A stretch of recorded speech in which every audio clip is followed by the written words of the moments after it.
అందరికీ నమస్కారం. నా పేరు పద్మావతి. నేను పిఠాపురం ఈస్ట్ గోదావరి డిస్ట్రిక్ట్ నుండి వచ్చాను. నేను ఈ యాప్ని 2020లో పర్చేస్ చేశాను. అయితే అప్పటి నుంచి కూడా రోజు వీడియోస్ చూడటం, చదువుకోవడం అలా చేస్తూ ఉండేదాన్ని.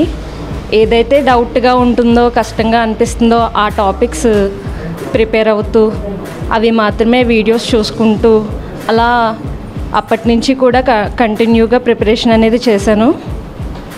టెట్ నోటిఫికేషన్ వచ్చిన తర్వాత కూడా ఈ వీడియోస్ చూసే టైం అంత ఉండకపోవచ్చు, కానీ ఎస్ఎన్ఎస్ బుక్స్, ప్రాక్టీస్ బుక్స్ తీసుకుని, ఎందుకంటే ప్రాక్టీస్ అనేది చాలా ఇంపార్టెంట్. మనం ఎంత చదివినా సరే ప్రాక్టీస్ చేయకపోతే మనం ఆ ఎగ్జామ్ని అటెంప్ట్ చేయలేం.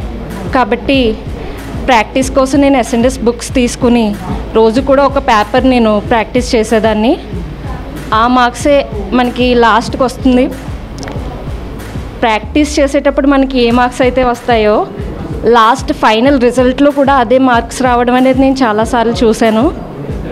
అండ్ ఎస్ఎన్ఎస్ మిగిలిన పబ్లికేషన్స్తో పోల్చుకుంటే చాలా డిఫరెంట్గా ఉంటుంది.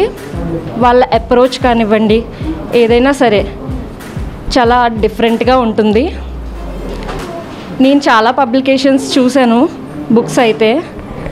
ఎస్ఎన్ఎస్ తప్పితే ఇంకో బుక్ చదవబుద్ది లేదు అసలు. నెక్స్ట్ యాప్స్ కూడా ఒక 3 యాప్స్ దాకా నేను యూజ్ చేశాను.